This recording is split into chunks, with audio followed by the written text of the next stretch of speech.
लोकसभा चुनाव में हिसार से बीजेपी के चुनाव चिन्ह पर चुनाव लड़े रणजीत चौटाला के खिलाफ हरियाणा लोकहित पार्टी ने उम्मीदवार का ऐलान कर दिया है। अलोपा ने रानिया विधानसभा सीट से गोविंद कांडा के बेटे धवल कांडा को लड़ाने का फैसला लिया है। 2019 के चुनाव में रणजीत चौटाला इसी सीट से विधानसभा के लिए चुने गए थे।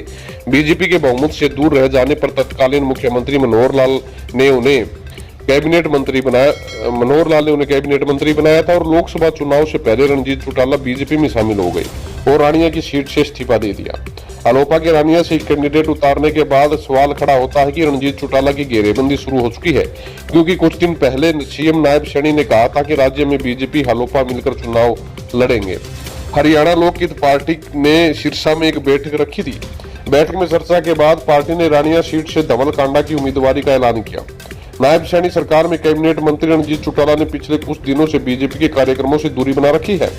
अब देखना है कि रानिया सीट पर क्या समीकरण बनते हैं। 2019 के विधानसभा चुनाव में चौटाला ने गोपाल कांडा के भाई गोविंद कांडा को हराया था। तब वह 19,000 वोट से जीते थे। बीजेपी तीसरे, इनेलो चौथे और कांग्रेस 5वें स्थान पर रही थी।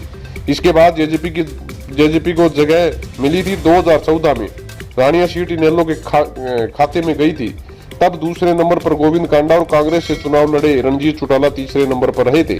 रणजीत चौटाला को बीजेपी रानिया से चुनाव लड़वाएगी या फिर वे किसी और सीट से चुनाव लड़ेंगे, इसको लेकर सस्पेंस बना हुआ है।